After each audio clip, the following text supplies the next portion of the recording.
This is the Mooks and the Gripes podcast. Hello, everybody. I'm Trevor, presently Paul.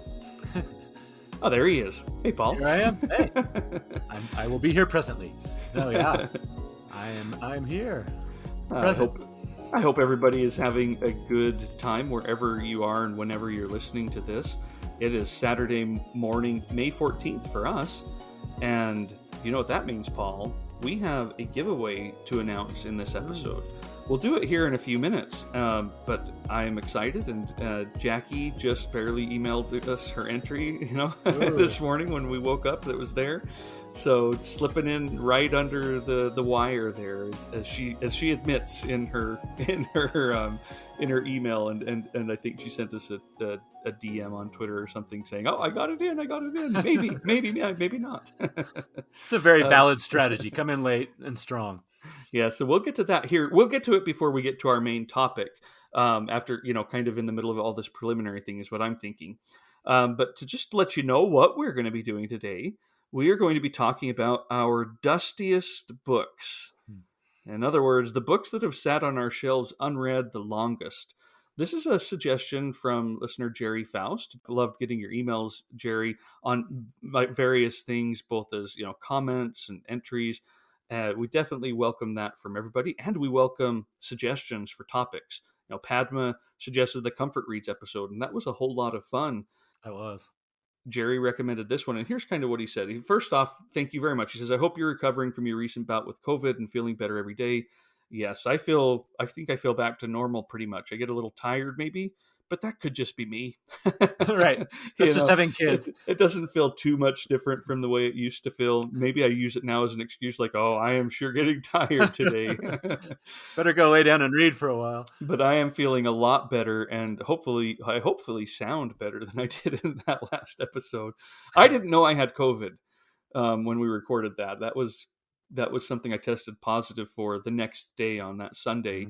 Even though the day before I'd felt pretty awful and tested negative. But yeah, that's what I was battling. But he says, I know you haven't asked for show suggestions. And I wrote him back and said, actually, we are asking now, But I was wondering if you and Paul might consider a show about books that are owned, in other words, purchased a while back, but you haven't read yet.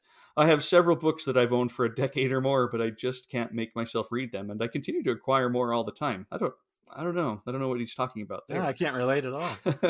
I've heard you reference long-owned but unread books on the show, so perhaps an episode could assuage the guilt felt by many avid readers in this situation. Yeah, well, that's what we're here for. Some little bit of book talk therapy today. That's right. To help people get over that guilt. And I say that a little bit tongue-in-cheek, but I kind of mean it too. I mean, I think I've tried really hard for the last several years, but on this podcast and such, to have an approach that is exciting to me to books and reading. I've tried to take away some of the negativity and guilt or quotas or anything like that, and just enjoy what is there while still maybe making goals. We talked about this in our goal episode, for 2022. I still find goals are very helpful and healthy for me because they give me that excitement of the future. But if I can balance that excitement with also, diminishing guilt when I can't make that goal or don't want to anymore, that seems to be a nice little balance there. But yeah, there are definitely some books on my shelf that are dusty, that are haunting me. We'll go over those here in a bit. How about you, Paul? Oh, for sure. It was kind of fun to go through, and we've talked about those kind of blind spots on your shelf where your eyes, when you're scanning to look for a new book, sometimes you'll just kind of skip over like 2 feet. At least I do. And yeah, I've started to I better shine a flashlight back there and see what's hiding. And it was really fun. And there's most of the ones that I'm going to bring up today, it's not for lack of interest. And that's what gets intriguing. Why have I not read these? Well, on that line, yeah, I cull my bookshelves a lot, and I've gotten rid of many books. I mean, there are books that would be on this list that I've had even longer than some of the books that I will bring up today, but I got rid of them eventually because I realized I'm not going to read that. I may have on my shelf this book that I feel like I should read, but if after this many years I'm still not sure I'm going to, and I'm acquiring more that I'm more excited about, I have to make some room for it. And so I have culled a lot of these books, but the ones that are on here that I'm going to talk about today are still on my bookshelves because I'm going to read it someday, Yeah. wink, wink. But, but yeah, so that's not because I'm just no longer interested. But do you know what else is funny? Over this last week, I've read like 2 or 3 memes about this where someone, it, there's that part. Did you ever watch The Office, the American Office? Yeah. Yep, I There, have. there's the part where Jim is giving Dwight kind of a hard time about how long it's going to be until he has to bunker down and like use his food storage or something like that. And he's like, Hmm. was it going to be a month? Could be 2 months. It's possible. 4 months. Yeah, that can see that being it kind of keeps going. Uh-huh. And someone put that to a meme on Instagram, I think is where I saw it, where it's like, so you just bought this book. Are you going to read it in a month? Maybe 2 months. That's possible. It kind of goes through that thing. And I'm like, okay, we all have been there. Oh, And absolutely. there was another one too that I saw that someone posted that I kind of snagged just to say, hey, this is clearly not, it's not us. This is not something that is a problem for us. Is me. I need this book immediately. I would rather starve than not have it right now. Also me. Doesn't read it for 2 years. Well, me, you may get to where doesn't read it for a decade or more is more likely, because every one of the books I'm Absolutely. bringing up today, that's how it was. It was like I got to go and get that, Hmm. and then they're still sitting there. Oh, I know. I mean, we've talked about that a little bit, like just the whole idea of you want to order it right away. Like our joke about me walking down to the mailbox and checking it regularly that I keep doing. But then, yeah, like we said, sometimes that book that I've been religiously checking on, it gets here and then it sits on my shelf, and it's like maybe it's a couple months or maybe it's a couple years later. It's funny how that psychology works. Hmm. We'll have to do an episode on what are the ones where they do come in the mail, and you will drop everything, because I'm waiting Mm, for a book, the forthcoming Caesar Ira. mm. What is it, the famous magician, something like that. I haven't, I just know it's a Caesar Ira book, and they have sent it to me. I see the tracking, and it's still sitting in New York. It was picked. Today's May 14th. It says it was everything was there on May 10th, and it's still sitting there in New York. So, but when Mm, that comes, I don't. But it's short. It's easy just to say, well, whatever I'm reading is going to be put aside for a few hours. right. But yeah, that's definitely one that I've never waited on a book by Ira, but there are plenty Hmm. others that I wait on. Right. Um, but maybe before we get too far into that, what have you been reading? Yeah, I have been reading a few different things. I have been revisiting our friend Roddy Doyle. I don't know how much time you've spent with him, but he's somebody that I have enjoyed off and on over the years. But it's been quite a while since I've read anything by him, and so I picked up his short story collection called Bullfighting, which is another one I've had for years actually. Um, I just am enjoying being back. He's so good at dialogue and conversations in particular, and it helps that he has all the accents, and it's a very Irish feeling, but it's often just two guys sitting at the pub just talking about politics or family or whatever, and he's just so good at that. Of There's lots of humor mixed in, but then a lot of times it's very poignant as well. And this collection is definitely both of those things. It's funny, but the focus of this particular one is largely men who are going through middle age. So, there was some parts that were maybe resonating with me for sure. But you know, it's set all over the place, mostly in Ireland, but there's even one that goes off into Spain, which thus the title Bullfighting. But the way that it's described is features an array of men taking stock and reliving past glories, each concerned with loss in different ways of their place in their world, of their power, virility, health, and love. So, it's really just fun. Like I said, it's been probably 5 or 6 years since I've read anything by him. It's just nice to. There's 13 stories, and I've just been kind of dipping in and out. And this is one that I've actually been listening to the audio while reading, just because I knew with the Irish accents that it always adds to that dialogue a little bit of depth and fun to hear them read it. So yeah, I've been reading and enjoying that one. Another one that I've been reading is actually one that we talked about on our 2022 preview episode, and that's Hmm. Jeff Dyer's new one, The Last Days of Roger Federer. And I think I had jokingly said something, like, will Jeff Dyer be able to get me interested in a sports book? Right. And I'm, maybe, I don't know, 100 pages in, and there's definitely some sports a little bit so far, but as I predicted, it's not really about sports. It's about endings and age and how different artists and athletes and other people deal with that. Some people their strongest work comes towards the end.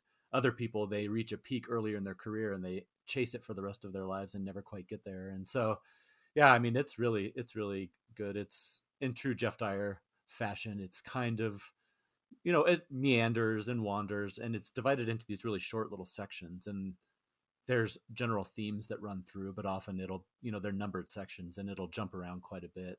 There's been a lot so far about Nietzsche, and but then there's like Bob Dylan, and like I said, in typical Jeff Dyer fashion, just like his book about D.H. Lawrence, it's like he Mm-hmm. has a topic that he's going to write about and he ends up writing around it. But then by the end, you're like, no, actually, that did. I learned a lot about D.H. Lawrence. Exactly. It happened while I wasn't paying attention. So anyway, yeah, so far so good. Really enjoying that. It's nice to be back because I've always loved his work, and just Mm-hmm. he has such an interesting mind. I will say, I don't know if it's my perception of him or if he's always had that little bit of an edge to him, a little bit cranky. And this one so far, I would definitely say he's got some bristly passages, which is kind of, depending on your mood, it can be fun, but I can see how it could be off-putting to some people. But Yeah. anyway, been enjoying that. And then I don't know if we have a drum roll effect, but if we do, now is the time that we need to Ooh. institute it, because I'm going to make you and quite a few other people very happy with my next choice. I am reading, you guessed it. No. Yes, No. it's happening. It's happening. Okay. Yes. And Then There Were None by Agatha Christie. Oh, that makes me happy. Yeah. Hopefully, because it's making you happy. It is. It's so much fun. It's great. I really am. I'm loving it. All along, as I said, this whole oppositional stance was very much just for fun. I mean, I was never worried about that I wouldn't enjoy her or anything like that. And Yeah. anybody who was worried about my relationship with my parents, I actually even borrowed the copy from my parents. Was it a So great reunion? it was, yeah. They were weeping, and yeah, no, they were just like, oh yeah, here, sure. And so, already I'm just loving it. I'm probably about halfway through, and so many Hmm. people have talked about how it's just so perfectly crafted, and you can see its obvious impact on so much that has followed in its wake. But yeah, I'm just really enjoying it. It's not only the structure of it, but what I've been surprised by. I think in my head maybe I'd had her pegged as a certain type of writer, and I don't even know what that means for sure. But there are some passages in this where, they're like, one of the people who's trapped on the island is an older man, and he starts talking about basically how he would welcome death at this point. Hmm. And I was like, man, some of this stuff gets a lot deeper and maybe more. It's not just on the surface, like, dinner theater murder mystery type of Yeah. stuff. There's some good, philosophical stuff that's going on in there as well. So, but yeah, I thought that would make a few people out there happy. That is exciting. I just went about effective. I think it was just this past week. I finally went and bought myself a copy.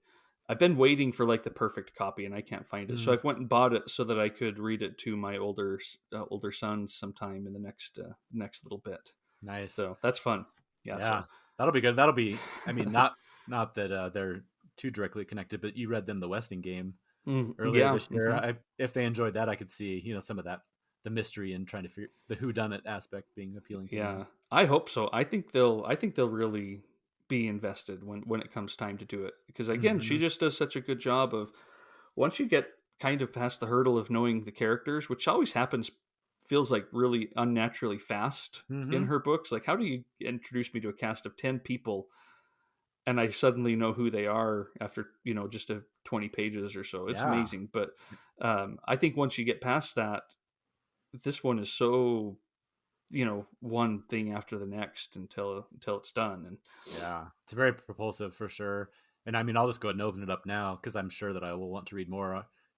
You can weigh in, Trevor, and anybody who's listening. Just I'll be open to hear recommendations on mhm. where to go next because I know that there'll probably be differing opinions. But yeah, I'll definitely be reading more for sure. Nice, nice. Well, and you'll have to see what your parents' favorites are.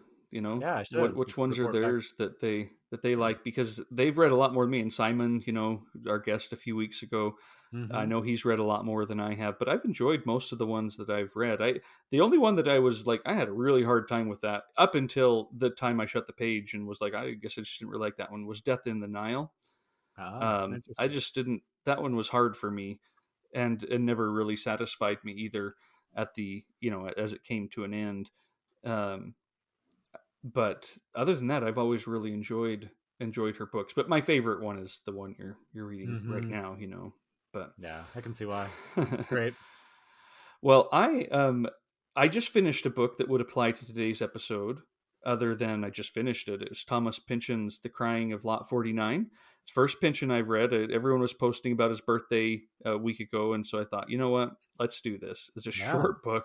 It's intimidating to get into his world. I don't know if I'll understand it. I don't know if I'll like it, but let's do it. And back in 2009, Harper Perennial had released a new line of books, the Olive editions, and I don't know if you ever saw these. They're Oh, just yeah. little paperbacks, done quite nicely. And in their first few that they released was The Bell Jar by Sylvia Plath, which is the first time I read it. I bought these two, The Bell Jar and The Crying of Lot 49. And then, bizarrely to me, the third one was Fast Food Nation, Oh, which that is I had read, but I'm like, what in the heck? Why are you guys putting that out in this, deluxe? Not deluxe. I mean, it's actually, it's just a special edition, I guess. mm-hmm. But this was 2009 that I bought this edition of The Crying of Lot 49, and had never read it, but I finally got through it, and I think appropriately, because people have told me, well, if this weren't the case, you would have missed the point. I don't know what I just read. Mm-hmm. And they're like, that's exactly what, way to go. You've enjoyed it. And I did enjoy it. I found it funny and really interesting and compelling and intriguing. But I'll admit, I'm not sure that it's one, some people seem to read him and just fall in love. That Mm-hmm. certainly didn't happen to me, but I did this one. It's never been the one that appealed to me the most. It's just the short one Mm-hmm. and seemed like a good stepping stone. I am really intrigued by some of his later ones, Against the Day. I remember when that came out and wanting to read it, but it's, a billion pages, Right. and that hardback, I didn't think I could, take it home in my car at the time when it came out. And then of course, Gravity's Rainbow is one that feels like a good thing to read someday. mm-hmm. But at any And rate, then I'm Mason and glad it Dixon did has it. always kind of Mason appealed and to me too. Dixon, yes, Mm-hmm. that's the one I have on my list of betterment, because it's probably the one that appeals the most to me. Just Mm-hmm. the time period, the topics that I presume it to be about really really appeals to me. But yeah, I enjoyed it and really liked the puzzling aspect of it, and I did listen to the backlisted episode on it, and that was illuminating. I really enjoyed that episode. Yeah, But I've not read any of his stuff either, so that maybe you'll inspire me to pick something up from him soon. or did I just inspire you not to worry about it too soon? No, That I would say that yeah, you probably just continued what I was already thinking would be nothing my new. impression. Yeah, nothing new, but I mean that's not. It still continues to intrigue me, but also be maybe a little off-putting. I don't know. We'll see. Yeah, yeah, but I will continue on with him eventually. Mm-hmm. I think. You think? It is not stricken off of my list by any means. In fact, it's made it go like, okay, now I can get on and read some of these that I want to. This book apparently was kind of a gate, and I needed to open it. Yeah. Um, but the one that I'm most excited about that I'm reading right now is Barchester Towers by Anthony Trollope, the second one in his Chronicles of Barsetshire after The Warden, which was one of my favorite books I read last year. And Paul, I don't know if when you look at these, I had a lot of people like, oh, you can read these in any order. You can do whatever you want. Just pick up Mm, one and read it. I don't I don't agree with that. This I'm 100 pages in or so. It's all right now, and I know it'll change. I know it'll grow and develop, and you'll get to know more characters. But it's all about Septimus Harding and Archdeacon Grantley, mm, those two characters that we spent so much time with in the last book. They're still around. That's them kind of dealing with the aftermath of the Warden. hmm. And I'm thinking, how I guess you don't have to know the events of the Warden to realize they're just, that Septimus is a little bit feels bad about that still, but he's like thinking about it, and I can't imagine reading this one without having the background of the warden in there, just to get to know these characters and know, Septimus Harding. I can't imagine it, but it has been so nice to get back into that world. I have loved it, from the first page again up to Yeah. where I am at right now, and it just feels so fun, and I am excited for it to just continue to open up and expand. This one's quite a bit longer than the Warden, and I'm okay with that. You're okay with that. Yeah. Yep. No, the Warden, I mean, it felt like it was the perfect length, but like I could have kept reading in that world, and luckily we have that opportunity. So Yep. you're going to inspire me. I need to do that too. That's one that I definitely want to. And we've talked about, for me, I think I have the first three, but there's like this elusive chase going on where every time I'm at a used bookstore or whatever, I'm hoping to find some more, but I don't think, as far as I know, there's not really any standard issue, like the whole series in a box set that is readily available now. And I wish there was. I would love to just snatch that up, but I guess I'll have to just continue to, speaking of dusty books, hunt through all the used bookstores and dig through the pile. Well, I'm quite happy with the Oxford Worlds Classics Mm-hmm. that I finally got this one of Barchester Towers, because I was holding off because of the same reason. There is a series of hardbacks that I used to could see and thought at the time that I bought the Warden, I have the Warden in it, and thought, oh, I'll just keep getting these. And I Mm-hmm. can't find those things anywhere. I can't find them at used bookstores, used places online. Just I can't find them anymore. And so finally I thought, well, I can't let that hold me up, from reading Mm-hmm. further into the series. And I don't know, this little paperback of the Oxford Worlds Classics, I'm really enjoying it. I really really like the feel of it. And I've had others that are that same series, but I don't know, it just feels right. But part Yeah. of it's just the book itself. I'm just so Mm-hmm. happy to be there. Yeah. Well, that's fun. I'm glad Well, that you re-entered that world. me too. Are you planning on, like, is that something that I I know you read The Warden and I think you Mm-hmm. enjoyed it. Are you thinking, "Oh, I want to get on to the next one?" Or are you like, "Ah, someday?" Or are you like, "Yeah, that was enough?" No, no, no. I definitely want to, and yeah, I think that's another one. I'm when I said earlier that we're already halfway through this year. I think I said that on a different Mhm. episode, but I'm realizing a lot of these things I keep putting back. It's like, well, if you're going to read it this year, you better get going. But no, the Warden is absolutely one that I planned on reading. Or I'm sorry, the second one is definitely one that I planned on reading this Yeah. year. So I want to pick it up very soon. Well, he's just got such a flair to him. It was last Sunday I was reading, and it's it's Sunday in the book, and the new bishop and the new the new kind of I don't know if it's an assistant or is he an archdeacon. Anyway, Slope is his name. Gets up and gives a sermon, and Trollope goes off for like 2 pages on, the agony of having to sit and force yourself to listen to sermons. It was so fun and so That's funny funny. and so right as Uh huh. well, because he is being funny, but he's also being quite serious. Like, there's a lot of power in these people to just say a bunch of just dumb things that are Mm-hmm. their interpretations, and then they get the authority to somehow enforce things like that doesn't sit well with me, but is something that someone who is a churchgoer and such, I still am like, yeah, that's so relevant and true and problematic and funny and just so Right. funny. so That's funny. so anyway, well, let's do our giveaway right now. If listeners remember, we played a trailer for a classic movie that was based on a short book by a famous author who was pretty famous for a bunch of his very short books. I have down on my, he's down at the very bottom corner of my shelves that are in alphabetical order, because this is Stefan Mm. Zweig, and I love Zweig's work. I love his novellas. He's got a bunch of them, and this one was from Max Ophuls' film Letter from an Unknown Woman. Mm.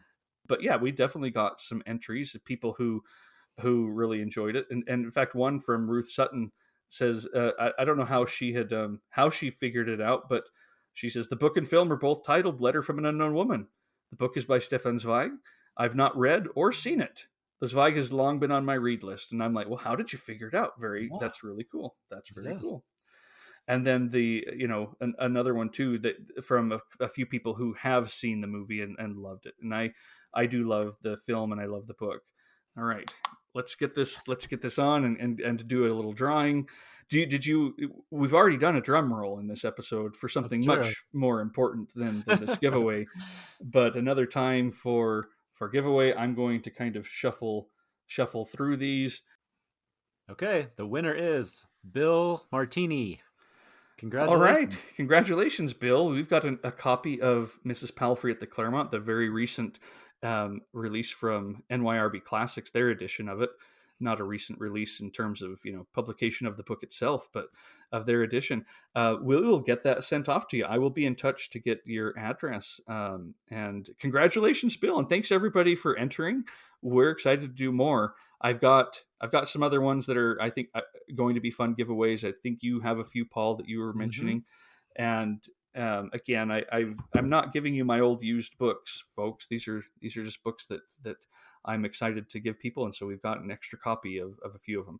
One of them is the Books of Jacob, by the way. I've got an extra copy of it that I want to give out of the Riverside or of the Riverhead edition, and the hardback from the U.S. that one will probably have to be a U.S. only entry because that's 12 30 pounds. pounds of Yeah, book. exactly. So, but at any rate, congratulations, Bill. Thanks again, everybody, for entering, and we will get back to the show.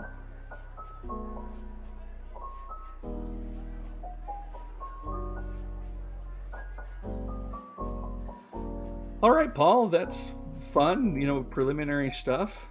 It's about time to end the show, but I guess first we got to get to our topic for the day. Hey, we got to do what we do, right? That's right. Our dustiest books. So we each picked 3 books, as we're wont to do, 3 or 5, depending on how we're feeling. And we want to kind of go through, maybe tell a little bit of a story as to, why they're on our shelves, and, maybe figure out a way to deal with our guilt for neglecting them for so long. And one, like I said, I could have put on this list was The Crying of Lot 49. Another one I could have put on the list is one that I talked about in our bucket list episode, the episode number 1. That's The Black Prince by Iris Murdoch. Remember I told that story of asking my wife, thinking, oh, The Black Prince sounds so good, everybody wants it. But when I actually went to ask my wife for it, I told her The Green Knight, which Iris Murdoch has also written. So that's what she bought me, and now I have both of them unread on the shelf, and that's been more than a decade ago. In fact, that's been probably closer to 15 years ago now, but that's one that would be on this list, other than I've already told that story. So Right. we'll I know I had a to few it. of those that I there's more than enough books that are growing dusty that I could have chosen, but same thing. Like I was trying to think of some that might have a little bit of a story attached to them, but I mean, there's a few that I could just throw in real quick, like Borges. I've never read. I've owned Borges for years, and it's like he comes up so often. I'm pretty much guaranteed to love his work, and it's like, why haven't I read this yet? Do you feel like you already have that relationship established, so you don't need to read it? That could definitely be part of it. It's kind of like we were talking about with Shakespeare. Like you can't be a reader without having a pretty good idea about some of these authors. So maybe it's kind of a little bit of that. I'll get to them eventually, but I already know, the general idea. But yeah, I definitely have plenty of other ones that could have applied. Why don't you go ahead and give us whatever one's your first one? Okay. Well, before the world of book Twitter came along and I discovered all these great connections that I have with everybody now, I was reliant more on book blogs, like a lot of people were, including yours, Trevor. That was where I got a lot of my recommendations and ideas. And one of the more influential people early in my kind of transition to maybe more serious literature or literary fiction was John Self, who, For sure. He's yeah, the whole many of us. reason I started a blog. Really? Yeah, Mm-hmm. absolutely. And a lot of readers, I'm sure, or a lot of listeners know who he is, but he's now a world famous critic who writes for The Guardian and the Irish Times and everything. But he's just always had such impeccable taste, and he's always been so good in sparking my excitement for books. And so I was looking back, clear back in 2008, he introduced me to an author named Adam Mars Jones. And in particular, this book called Pilcrow. And at the time, he was writing about this book and talking about how it was just so odd and weird, but it just kept sticking in his mind. And then a couple years later, that same author came out with this, speaking of giant books, I'm showing Trevor, I think you say it's Cedilla, and both of them are, I guess, what's the word for it? Not parts of speech, but punctuation marks. But yeah, punctuation marks or letter marks. Letter marks, yeah. And so he, around that time, 2008 to 2011 or so, it kept coming up on his blog, and it just sounds so appealing to me. I'll just read really quickly. It says, "Time passed slowly in the 50s, especially if you've been put to bed and told not to move until further notice. But John Cromer, the central character of this extraordinary novel, is much closer to being an explorer than a victim. He's the weakest hero in fiction, unless he's one of the strongest."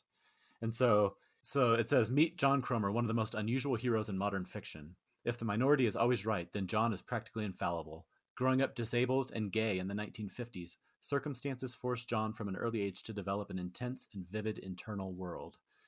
So, just this is one that I bought, and I was searching all over. It wasn't readily available in the US at the time, so I was like scouring the internet and searching everywhere I had to have it. Same with the second one, and I have not read either one. And the only excuse I can find is that at the time in 2011, where John self-interviewed the author, he said he was working on the second two books in this. It was going to be a 4-book series. And so I've checked back regularly over the years. When's the third one coming out? When's it coming out? I've even talked to John about it.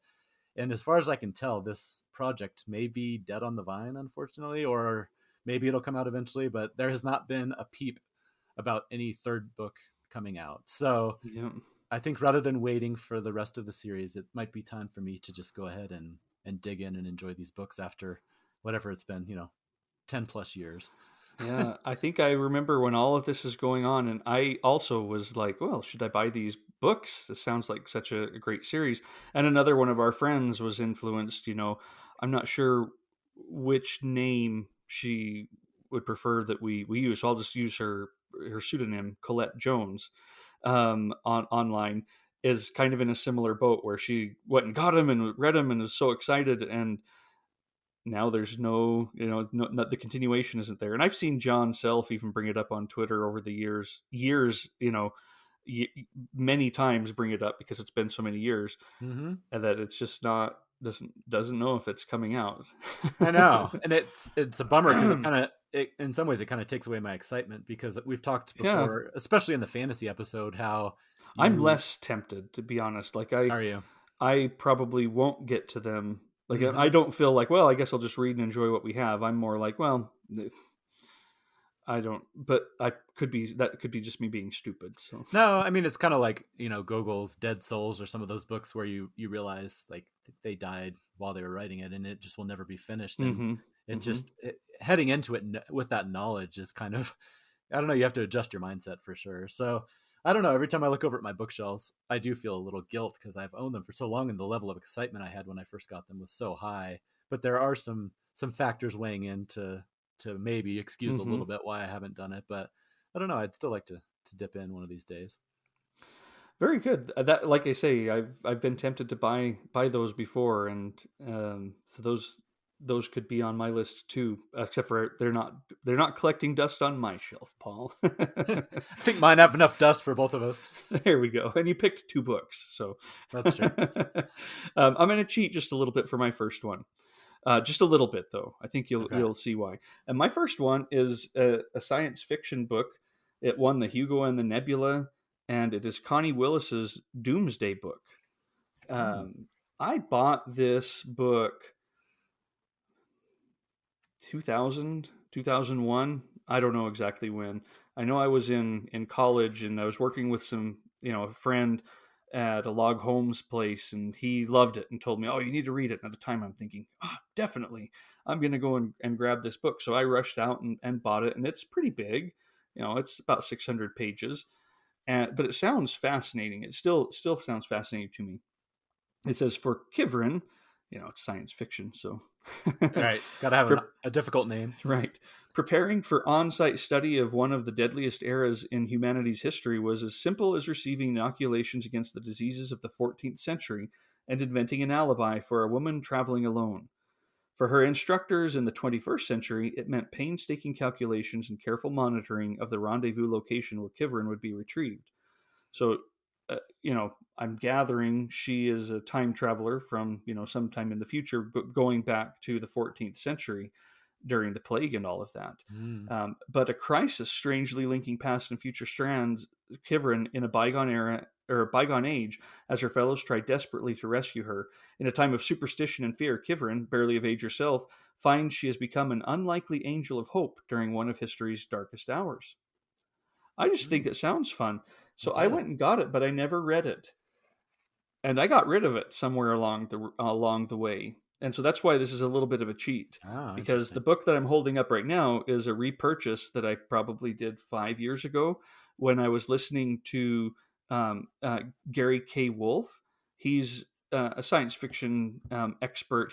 He's the editor and kind of compiler of the Library of America um, science fiction editions that I love. Okay. They're so great. And he also does a podcast called the Coode Street Podcast. And on the teaching company, I think it's called Wondrium now, he has a whole series of lectures on science fiction. And when I was listening to that, he brought up this book again. And I thought, it's time. I'm going to go get it and read it. So I Mm-hmm. went and bought it again. It's cheap. It's like, $7.99 for the little mass market paperback that I have. Mm-hmm. So I went and rebought a book I'd already bought and given up, in the past to just collect dust again. But I am excited by it still. Like this time, I do think I'll get to it, but I just don't know when. But that's my first book to bring up. Connie Nice. Willis's Doomsday book. I don't think I've ever even heard of that one, but it does sound very intriguing. Well, maybe now that you've pulled it off the shelf for this episode, you can leave it out to kind of, cause a little extra guilt instead of fitting back on the shelf. Yeah, Sounds- maybe it'll collect dust on my desk that way. That's right. I have some of those too. Well, that's a great choice. Well, my second book is actually a little bit of a cheat for some similar reasons. So I first read Naguib Mahfouz, and I hope I'm saying his name correctly, back in college. Mm-hmm. We were assigned the book Murdoch Alley. And looking back, that was actually one of my introductions to, I think, like world literature. And it really opened my eyes to how exciting it can be to kind of be immersed in these other cultures and parts of the world and other, periods of history and everything. And I remember I just loved that book. It's set in Cairo during the 40s. And, obviously I don't remember many of the details now, but it kind of takes a look at this little alley there in Cairo, and it dips in and out of the different characters. There's like cafe owners and barbers and other people in this alley. And it was really good. So I, over the years, started keeping an eye out because I know that his acclaimed series is the Cairo Trilogy, which includes Palace Walk, Palace of Desire, and Sugar Street. And so, based on how much I enjoyed Murdoch Alley, when I was in, again, used bookstores and places like that, I started trying to track them all down individually. And I think it took me, years to find. I think it was especially the third one was pretty tricky for me to find. I finally got them all. Didn't read them. And then this is where I maybe relate a little bit to you. I was like, you know what? The Everyman edition is just so beautiful. And so I spent all that time tracking down those three separate books and ended up replacing them with this one. So they gathered dust individually, and now this one is gathering dust in a new version. But yeah, everything about this book just sounds so appealing to me. And based on, I know he is just obviously a world treasure, the author himself. And based on my own personal experience with his work, I know I'll love this. He's a Nobel Prize winner. And just quickly, it says, this is his masterwork, and it's the engrossing story of a Muslim family in Cairo during Britain's occupation of Egypt in the earliest decades of the 20th century. The novel traces three generations of this family, and throughout the trilogy, their trials apparently mirror those of the country that's going through the years spanning the two world wars.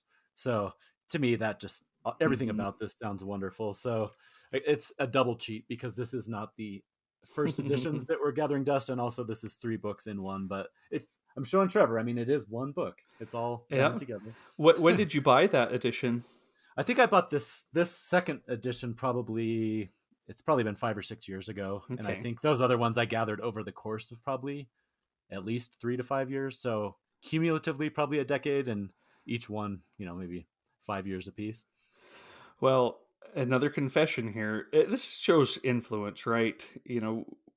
I have that book and the Everyman Library edition Mm, that I probably bought in the same era that I bought, you know, The Crying of Lot 49 and some of the other books I'll bring up. So it very much could have been on my thing today.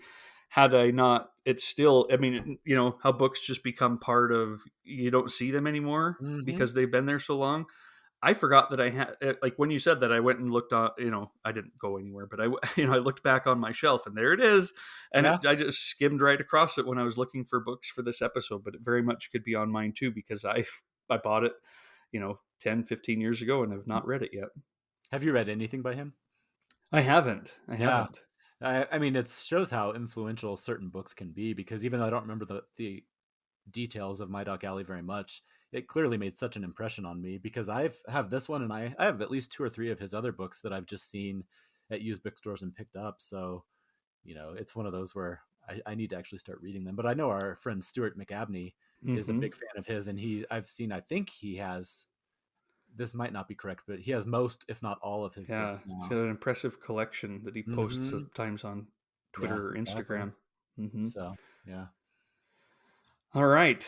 Well, my next one is a cheat like your first one was. I'm going to pull out 2 books that I bought at the same time by the same author. The first one is Patrick White's Voss Hmm. in this nice Penguin Classics edition, kind of an interesting cover. And then the second one is The Vivisector in another Penguin Classics edition with a horrific and ugly cover that just Oh man, that's it's disturbing. it's very disturbing. Patrick White is a Nobel laureate that I really only heard about when I first started looking through the NYRB Classics catalog, maybe 2007, 2008. They published his 1962 novel Riders in the Chariot in Hmm. 2002. It's one of their earliest books. I still don't have that one, so it's not collecting dust on my shelf. It is on However, mine. it is Yeah, okay. There you go. um, do you remember in 2010 when the Booker Prize did the Lost Booker Prize? I Does that do. ring a bell? Yeah, it does. So back in 1970, they changed some of the rules and the rules of what is eligible. And they changed it in such a way that about a year's worth of books that were published in 1970 itself weren't ever eligible to win a Booker Prize. It started a few years prior, so you have books from 69, 68, and then nothing in 70. That some of these books that were published in 1970. That's when The Vivisector by Patrick White was published. And so it was a short list for the Lost Booker Prize that they did in 2010. And I went and bought several of those books and I read the winner, which was J.G. Farrell's Troubles from Mhm. 1970. But I also rushed out to buy both The Vivisector because it's the one on the list and Voss because it actually appeals to me even more. And I I remember going over to Borders I was at work, in downtown Manhattan at the time, and I went over to the Borders and got them both, and here they are. In fact, the Vivisector has my receipt. Oh, cool. I So I love bought that. this March 27th of 2010. There we are. Yep. It's almost exactly 12 years.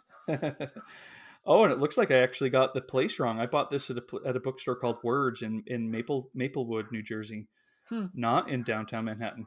I guess I'm misremembering that's how that happens, but Yeah, it that's does. kind of fun to have the receipt in there. I knew I bought them at that same time period.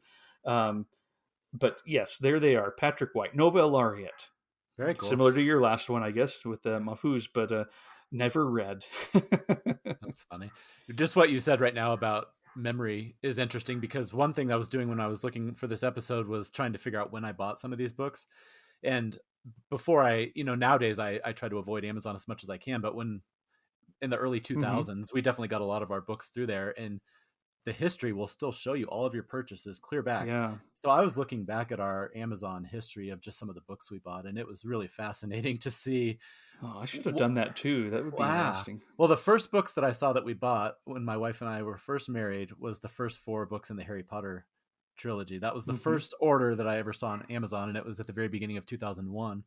But what I thought was interesting about some of the clusters of orders was some of the books that I bought at the time. Maybe I bought 5 or 6 books at a time. 1 or 2 of them I read immediately. Mm-hmm. 2 or 3 of them I still haven't, have never read, or they've long since disappeared. But also what was interesting is like, I never would have pictured that I bought some of these books at the same time. It's Hmm. just weird how your memory works. Like some of them, it was like, oh, that one I probably have had for 15 years. I think I bought that one maybe like 5 years ago. No, I bought them at the exact same time. And it's really interesting how looking back on some of these things, like whether books you've read around the same time or purchased around the same time, don't have the same impression on me, at least. So that was Yeah, kind of fun just to I may do. have to do that and Yeah. see what they are. Yeah. Interesting. I It like is. that. It's fun. Well, All speaking right. of early marriage days for me and my wife, when we first got married, and actually maybe even before we got married, um, my mother-in-law had a copy of Moby Dick that was in the Easton Press edition, and it was this leather Hmm. bound. They're nice books. I really Yeah. like them. And she had that, and so to me at that time we didn't have much money, and it was like the height of luxury. I was just in awe of this book. It had the gold leaf and it had the ribbon bookmark and everything, and so I saved up my money. And my wife has always been a big fan of Claude Monet. And so one Christmas, I saved up my money and ordered this really nice Claude Monet from the Easton Press that had all the, really nice reproductions of his art, and some, lots of history and different things like that. And that inspired us in our early days, as we were not, we didn't have much money, but we decided we would try to do. Easton Press has this series called The 100 Greatest Books Ever Written. And so to subscribe to this, you're supposed to do one a month, but each one of these books is like 40 or $50. And we're like, we can't afford 40 or $50. Uh-huh. So we talked them into letting us do 2 per year. And that was in probably 2001 that we first started doing that. And we've been doing it ever since. And it's been really cool to just watch them grow on our shelves. And it's kind of like this visible way to track like how long we've been married. And it has all these good memories associated with it. So that's my long-winded way of saying one of those books, though, that we got early in that process that has been sitting up on my shelf is this one. It's The Red and the Black by Stendall. And this is one that every time I look up there, I'm like, I really want to read that book. Everything I've ever heard about it is so fascinating. And despite that, there's plenty of these Easton Press books that we've accumulated that I have not yet read, but this one is the one that keeps calling out to me. So I'll just read real quickly. It's a historical psychological novel that's in 2 volumes, and it chronicles the attempts of a provincial young man to rise socially beyond his modest upbringing through a combination of talent, hard work, deception, and hypocrisy. So it just sounds really good to me. It's always been one that's called out to me, but for some reason I've yet to pull it off the shelf. I don't know if I'm a little intimidated or what the deal is. I was already ready to kind of brush the dust off this sucker and start digging in, but that might be another one that I'm going to move up on the pile. So that's my third one, The Red and Black. Nice. Red and the Black. I haven't read that one yet either, and I think I have a copy too. All right. Well, my last one that I'm going to bring up today, speaking of Stewart, I bought this because of him.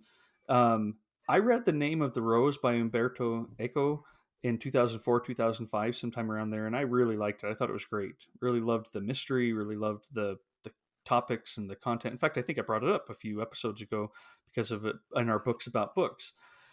But I knew about his other work, and I knew he wrote one called Foucault's Pendulum, but I never really looked into it. And then in the comment section of one of my earliest book blog posts, so it would have been 2008, 2009, Stewart uh, said, well, you've got to read Foucault's Pendulum. That's actually even better.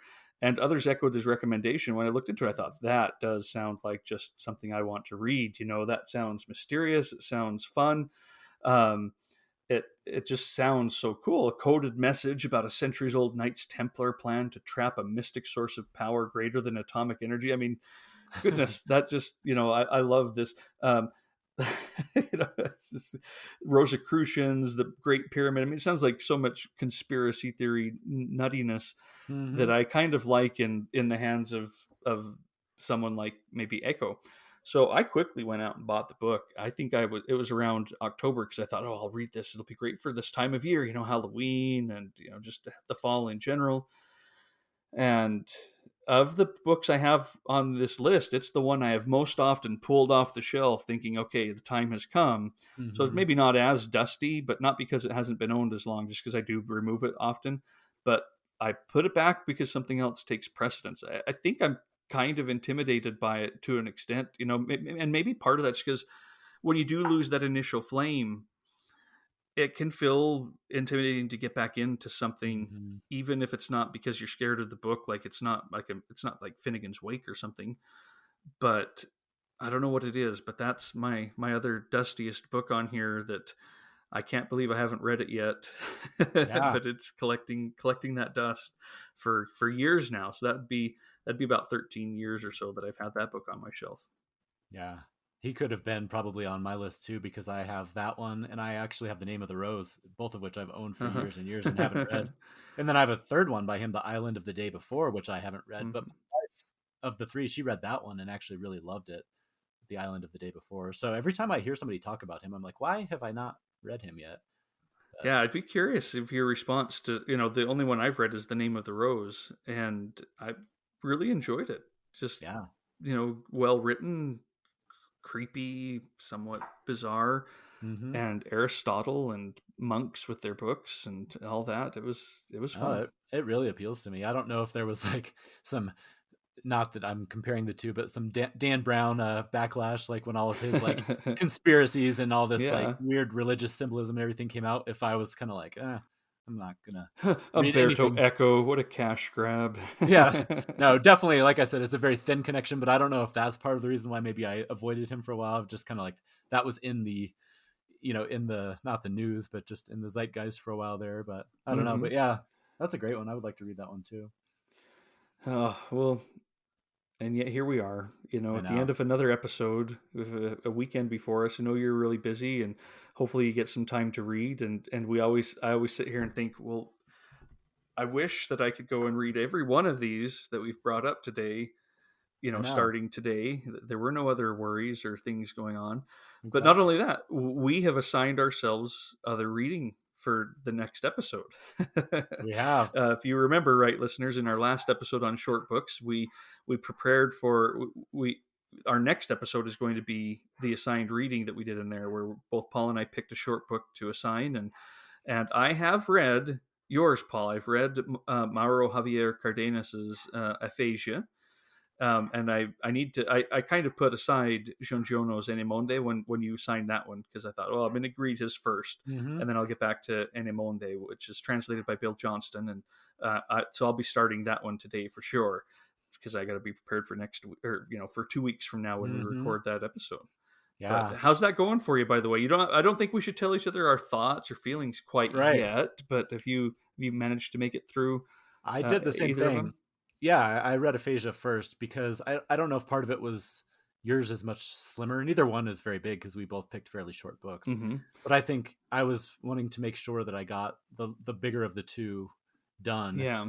not as an assignment, but just to make sure that I had some time to kind of mull it over. So yeah, I'm going to do the same thing. I'm going to pick up your choice here in the next couple days and start digging in. But Well, and yeah. if we do it by page count, or not page count, they're probably fairly similar. Yours is a bit longer, but if we do it by word count, yours is probably 5 times longer than Nemonde. I know, and potentially based on how, I don't mean this in a bad way, and we won't get too much into it, but that book is takes Yeah. some work for sure. Yes, for sure, absolutely. It is a dense little thing with no Mm-hmm. real periods in Oh. just these big blocks of paragraphs, and so Mm-hmm. yeah, I'm excited to have that conversation next time. I am Uh, too. Good luck on the last part of that reading in Emonde.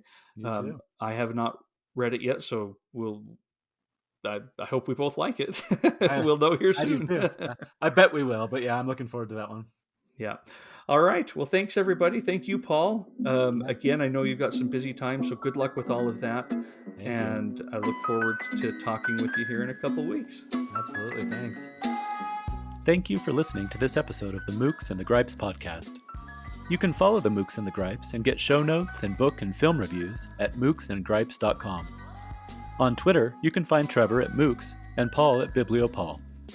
You can also get information about future shows on our Patreon.